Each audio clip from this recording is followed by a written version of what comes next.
Auf unserer Reise rund um den Erdball machen wir jetzt Halt in Südamerika, genauer gesagt in Kolumbien. Mein Kollege Peter Chape gibt uns einen Einblick in dieses ganz besondere Land, denn Kolumbien ist herausgefordert mit der eigenen Armutssituation und wir als World Vision sind dort schon seit vielen, vielen Jahren aktiv, indem wir durch Patenkinderprogramme, durch Patenschaftsprogramme und durch diese regionalen Entwicklungsprogramme Menschen helfen, vor allen Dingen Kinder helfen, aus Armut zu kommen.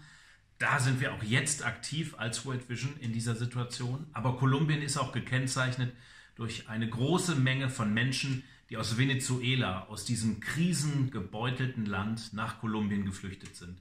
Man spricht von über 1,7 Millionen Menschen und die sind natürlich ganz besonders gefährdet.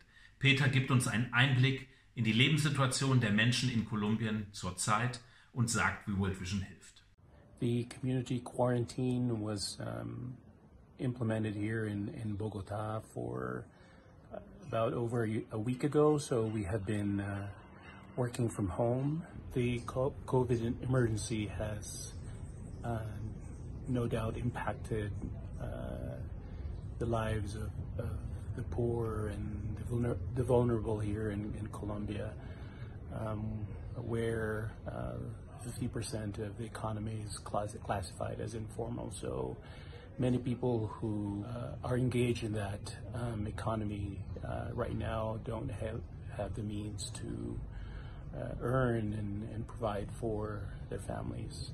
The other thing that makes the situation worse in Colombia is the presence of about 1.7 Venezuelan migrants.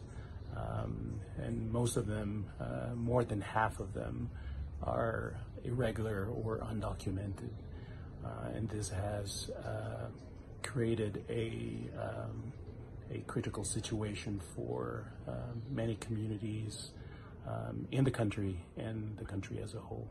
So we have been monitoring the status of our sponsored children all over the country since the national lockdown that started about over a week ago. Schools have been canceled for more than 2 weeks now. They are given work to be done at home, and some schools have the ability to do virtual learning, but for the children we work with who are vulnerable, they don't have these facilities, and as you know, many of them also live in poor communities where their housing situation are also not good. So we are monitoring their situation, and we are about to implement activities to support them and their families during this time. Our activities will focus on WASH for prevention, focused on the most vulnerable communities. We will also provide food through packages to the communities, and we will also ramp up our cash programming so that the families will have resources to meet their needs during this crisis.